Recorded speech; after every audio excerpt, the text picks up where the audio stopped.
He kind of ruins the whole setup of this Lissandra Sivir interaction. There in the it early is. game. Okay, we've seen this.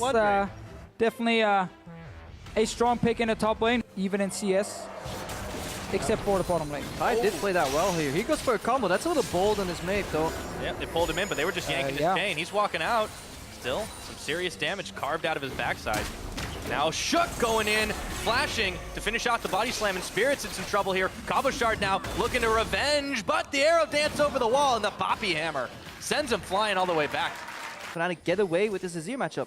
We can see TP top here now. It comes in from Febiven. On the hunt, they look for Kasing. Can they find him? He's going to play back up, and the claw's coming in. They put him in tomb, and that is going to be first blood over to Rekkles. Looking for revenge is Nukeduck, and the curtain call does not find enough damage. Versus some of these tank supports like a Braum, maybe even a Bard, something that can escape. Spirit now gets hooked. Hook Lantern. Thing wants to prove you wrong. Yep, there's the flash already burned. See if they can take him down here. They can. It's Shook with the kill, but the hook helped out. This is what Thresh is made for. There you go. There. So they equalize the kills. Opposite class of first. Yeah, it does happen. Oh! Febby scoots his way out. No, but like a Fiora, once you start winning one kill, it's over. Mitch, let's look at the bottom lane here. All right, Marston. There we go, Mitch. And Hjarman might be in some trouble. Teleport around the side. Kasing's already down, and Cabo completes it, but it's a 2v5. Hjarman just melts in the back, and Febiven getting the credit for that one means Cabo is running with his tail between his legs. And this is why we sang so much praise to the Sivir Lissandra double TP I love combination it. with Absolutely love it. I think it's one of the strongest combos you can run in this current meta here because you have so much wave push to set up these dives.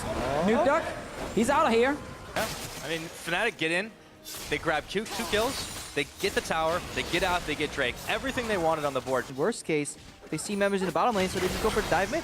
And Nukeduck is out, but they don't need to get the kill. They can just start wailing away at this tower with the minion wave already there. Nukeduck has almost no mana. You can't really defend this. Vitality are going around the side, and they've started the counter gauge to collapse, but Gamsu sends the hammer flying, and he knocks Kasing back. Now he's surrounded into the box, but it doesn't matter. He's into the ground, and FNATIC can take this tower with ease. That for me is the true beauty of this composition, as we see a casket from Shook. Spirit goes low. Oh, Lamb's respite on, and they all group up to finish it off and get the heal to boot. But the Cabochard is consistently being pushed in by Gamsu. And in mid lane, Febiven is forced back, so this opens up for roams and then double TP. TP's on both sides coming in. Febiven goes in on the glacial path, and they put Hjarman against the wall and melt his health bar down to nil. Kasing now on the run. There's no one for the lantern to take, and Nukeduck, even though he gets the divide, still gets taken down to 0. And now Shook's caught. Nowhere to go, trying to get to his tower, but Headbutt Pulve says nay, and that is 3 kills to 0 for FNATIC. And we actually see something we saw earlier today. If you watched Africa Freaks versus the Rocks Tigers, this is the same thing that happens. TP at one side, Ekko's like, I'm coming in, boys. Everybody starts dying, and he just ulties out and he goes back to his original I'm leaving, boys. Cabochard just got focused so hard that the only play he could make was ultimate back to his initial lane. Decide to push away. Worst case, you give her help, and then you rotate. And we have to call it what it is. Vitality were overextended in the top lane. That was just a clear-out mistake from them. Just need pink wards. Oh, the pink wards cripple. No, you've had a little bit of cause to cheer, but there are quite some. more. Here's a couple more in there. Teleport for Febiven, stopped on the box, but he turns for Hjarman right now. Can he take the lantern out? No! Blocked. Dead fast presence says blocked up. And now Spirit flashing right over the Emperor's Divide. A huge amount of damage on the Nukeduck, and he is out of this fight. This is the second fight where Spirit is pretty much 1v1ing Nukeduck in the backline, while Hjarman gets absolutely destroyed. This early rotation, first rotation Jhin pick, is getting obliterated this game. And again, you keep moving the Jhin to side lane because that's the way you want to try and play this composition if you're Vitality.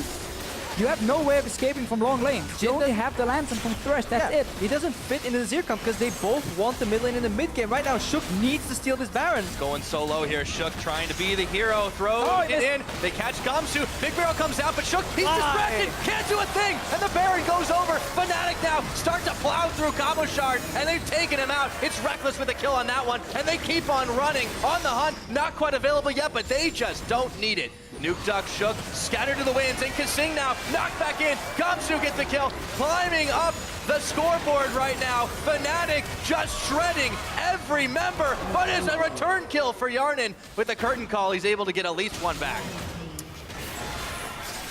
Maybe more. Spirit Oh, he's down. That's a double kill for the Jhin. Yeah, 3 kills go down here for Vitality. A little greedy. Don't need to be the guy always getting the sick flank engage on an Alistar, not on 3 guys and headbutting back 1 guy. You don't have to be that guy. Especially not when you're new joining the team and you're still learning. So again, you have 4 men together and 1 guy in side lane, which is Cabochard. Oh, Rekkles may get caught here. Oh, he does, and he gets knocked back in. Spell Shield comes in a little bit too late. The hook is going to land on his Spirit. A teleport coming around from the back, and another one coming around the front. Shook, though, is already a little low. Gamsu exhausted, but he turns around from Kasing, and this is a very messy fight with Cabochard coming in around the side. Chrono breaks, but is it too late for him? Has to flash into the Baron pit, followed by Spirit, jumps over, Dance of Arrows, Febiven comes in, and that's a double kill. A little bit of miscommunication there. Febiven and Gamsu going both at the same time as we see Hjarman almost drop here. Gamsu has E available soon. Klaj healing for Nukeduck. Nukeduck should be dead here. 1 auto attack, and that's all Rekkles needs for the long-range boomerang follow. 3 members down for none. They're starting to push inhibitors. Yeah, when Febiven went in, the hammer time came down, and he kind of swung all of his opponents out, but he still got shook down. And it all started with a good pickup on Vitality, but they weren't on the same page with their skill shots, and if they don't make that stick, it's over. Right, again, you are not able to execute your composition, but we talked about how FNATIC or Vitality had like 1 play. Go 4-man mid, try and catch someone to start a fight with the Gragas, and like that's it. And if that doesn't work, you lost. But they're already starting it up. It's down to 7,000 health, and the rest of Vitality starting to collapse, but the best they can hope for is a 4v5, unless Cabochard puts his walking shoes on. Shook is already booted out, and they take down the Baron easy. I mean, regardless what happens next week, if FNATIC do win here, that means Febi gets to go to Rotterdam. That's obviously something they're playing for. They really want to make it to that offline event. Now they look to finish. Cabo goes in. Yep, they're trying to find a little bit of something, but Cabo's going to have to chrono break back towards his team.